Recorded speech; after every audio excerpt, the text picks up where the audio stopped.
네, 오늘 LG전자를 시작으로 내일은 삼성전자가 실적을 발표하면서 4분기 실적 시즌에 돌입합니다.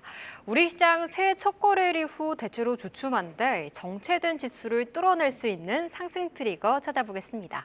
함께해 주실 분이죠. 와우넷 임종혁 파트너 나오셨습니다. 안녕하세요, 대표님. 반갑습니다. 네, 우리 코너 시작한 지 벌써 한 달이 됐더라고요. 이 수익률 체크해 봐야겠죠? 네. 그동안 관심 가졌던 종목들 중에 수익률 한번 체크해 보겠습니다. 먼저 12월 14일에 체크해 주셨던 엑시코는 이 CXL 관련 모멘텀으로 지난주 신고가 경신, 한 달 사이 무려 72%의 상승률 기록했고요.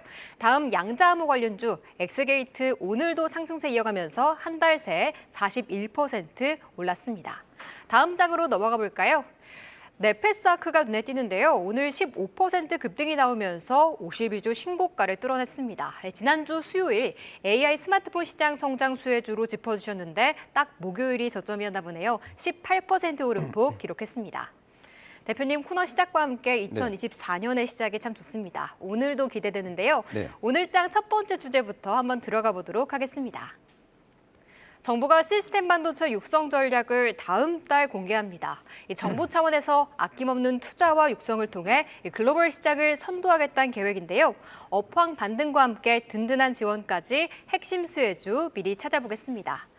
대표님, 이 시스템 반도체 업계 좀 경쟁이 치열한 편이잖아요. 이번에 정부가 나서게 된 배경 좀 설명해 주시죠. 예, 지금 반도체 시장은 크게 메모리 반도체와 이제 시스템 반도체로 이제 분류가 되고 있는데 사실은 메모리 반도체보다 시스템 반도체 시장 규모가 훨씬 더 크다라는 것을 기억을 하셔야 될 것 같습니다. 4차 산업혁명 시대에 핵심 비메모리 반도체를 대량으로 양산해서 이제 공급하게 되는 그런 기업은 엄청난 부가가치를 창출하게 될 것으로 이제 기대가 되고 있고요.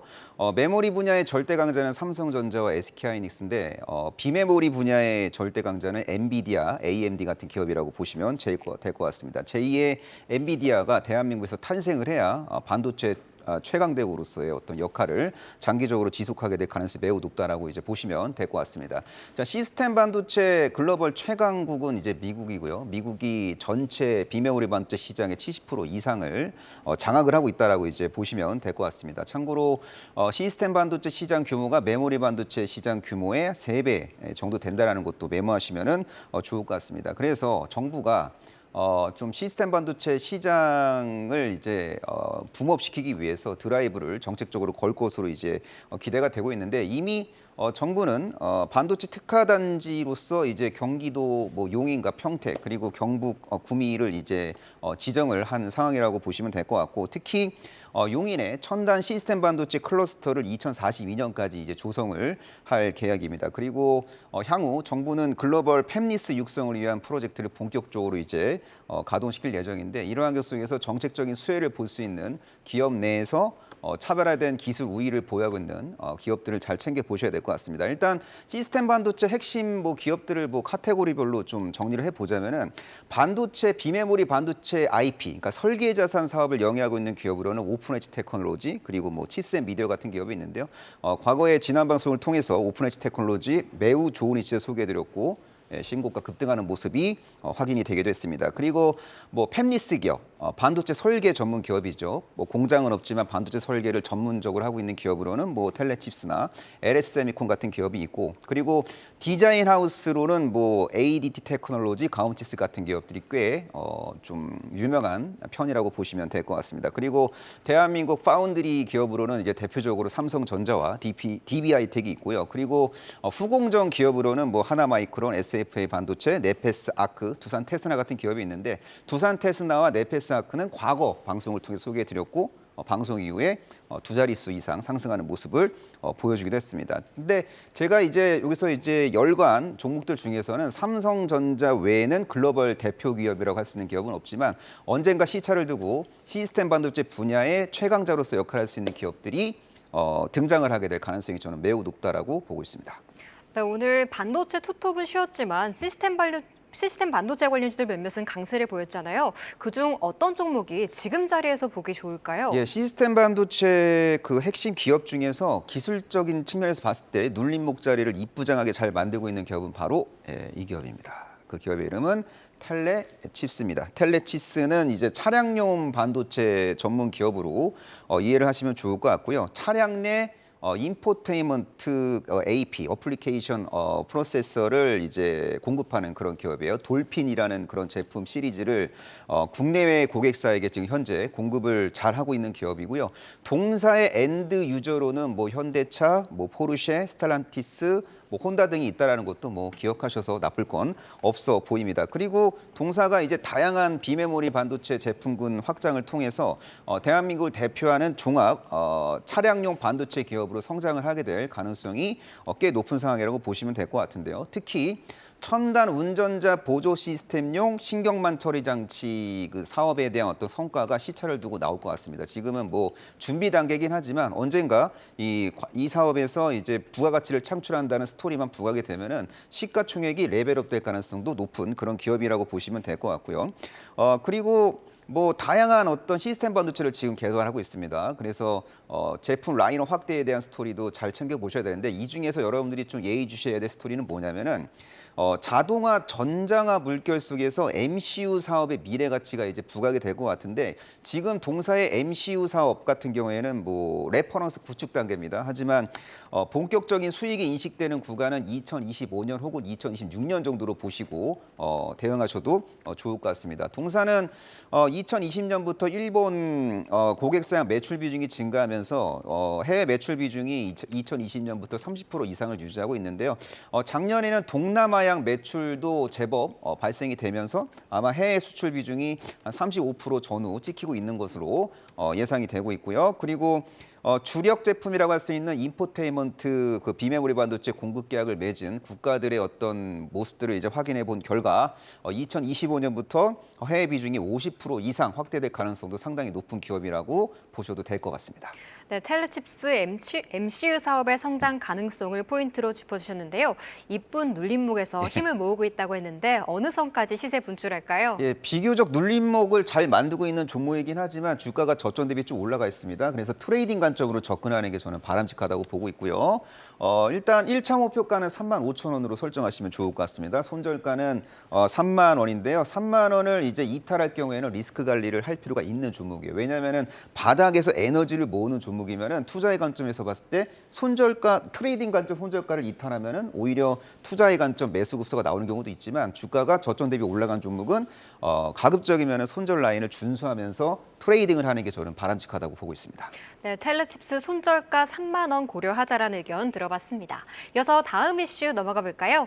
챗 GPT로 급성장한 오픈 AI가 올해 다음 단계로의 도전을 시작합니다. 바로 AI 챗봇을 판매할 수 있는 장터 GPT 스토어를 곧 오픈할 텐데요. 이 소식에 관련주들 지난주에 이어서 오늘도 들썩이고 있는데 그 안에서 종목 선별해 보겠습니다. 대표님, 작년에는 로봇이 핫했듯이 올해는 AI가 뭔가 할 것 같은데요. 어떻게 보시나요? 예, 오픈 AI가 자꾸 스토리를 만들어줍니다. 그래서 AI 테마주는 오픈 AI 바라기가 될 수밖에 없는 그런 상황이라고 이제 보시면 될 것 같은데 오픈 AI가 이제 본인의 대규모 언어 모델을 기반으로 제작된 다양한 맞춤형 챗봇을 판매하고 구매할 수 있는 GPT 스토어를 멀지 않은 미래에 이제 오픈할 것으로 이제 지금 언론에서 보도가 되고 있는 그런 상황이고요. 뭐 구글, 아마존 같은 빅테크들도 생성형 AI 개발에 진심이긴 하지만 아직 그 개인들을 위한 맞춤형 그 챗봇 거래 시장은 형성을 못 시켰어요. 근데 이 시장을 오픈 AI가 선점하기 위해서 아주 퍼스트 무버적인 느낌으로 접근을 하고 있는 상황이라고 보시면 될 것 같습니다.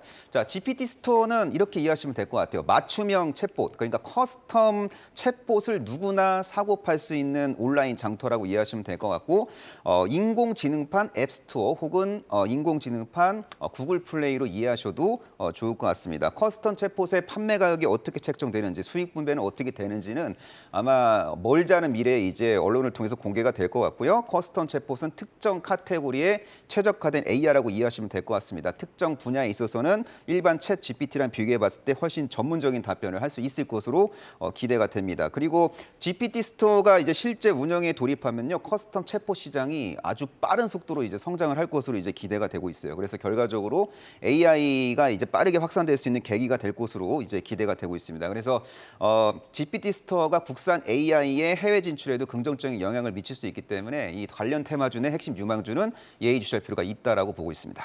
네, 급등한 건 참 좋지만 이렇게 관련주들이 좀 변동성이 크다는 맹점이 있잖아요. 그중에서 좀 안전하게 투자할 수 있는 종목 있을까요? 예, AI 시장 성장 수혜주 중에서 지금 현재 시장에서 제일 안전한 위치에 있는 종목은 바로 이 종목입니다. 그 종목의 이름은 바로 이수페타시스입니다. 이수페타시스는 메인보드, 고다층 PCB를 만드는 그런 기업인데 PCB는 이제 적층으로 이제 고성능을 구현하는데 18층 이상이면 고다층이라고 표현을 할 수가 있습니다. 층수가 많을수록 많은 양의 데이터를 빠르게 이제 처리할 수 있는데요. 서버나 통신 장비에는 고성능 부품인 MLB가 이제 들어가고 그 MLB가 바로 고다층 PCB라고 이해하시면 될 것 같습니다. 삼성전기, LG엔오테, 코리아 서키트 같은 PCB 기업들은 주로 반도체 기판 사업에 선택과 집중을 하고 있고 그리고 반도체 기판이 아닌 메인보드 사업을 영위하는 기업 중에서 규모의 경제를 자랑하는 기업은 대한민국의 이수페타시스밖에 없기 때문에 상당히 희소성 있는 스토리를 보유하고 있는 종목이라고 보시면 될 것 같고요. 대덕전자도 MLB를 생산하고 있지만 대덕전자는 지금 현재 FC BGA에 꽂혀서 거기에 이제 집중 투자를 하고 있는 상황이라고 보시면 될 것 같습니다. 그리고 미국 서버 기업들이 중국산 MLB를 많이 이제 구매를 했는데 이제 미중 분쟁 등의 어떤 이유로 인해서 지금은 대만하고 대한민국 MLB를 많이 구매하고 있기 때문에 미중 분쟁, 미중 경제 분쟁 장기화 수혜주로도 이제 분류가 될 수 있고 구글, MS 등이 동사로부터 MLB를 이제 납품을 구매를 하고 있고요. AI용 서버 시장은 구조적으로 성장할 수밖에 없기 때문에 동사의 MLB 사업의 미래 가치는 상당히 전도유망하다라고 저는 보고 있습니다. 네, 이수페타시스 근데 작년에 주목받았던 종목인 만큼 가격선에 대한 궁금증이 굉장히 많으실 것 같아요. 목표가, 손절가 어느 수준 볼까요? 예, 동사의 1차 목표가는 32,000원이고 이제 트레이딩 관점 손절가는 27,700원인데요. 저 목표가는 트레이딩 관점 목표가고요. 32,000원 돌파하고 안착에 성공하면 그때 가서 이론적 목표가를 설정하셔도 될 것 같습니다. 장기적으로는 1차 목표가를 완벽하게 돌파시킬 수 있는 기업이라고 보고 있고요. 그리고 트레이딩 관점으로만 접근하시는 분들은 제가 제시해드린 손절가 27,700원을 준수하실 필요가 있고요. 투자의 관점으로 장기 투자를 하고자 하시는 분들은 이런 손절가를 너무 디테일하게 설정할 이유가 없다라고 저는 보고 있습니다.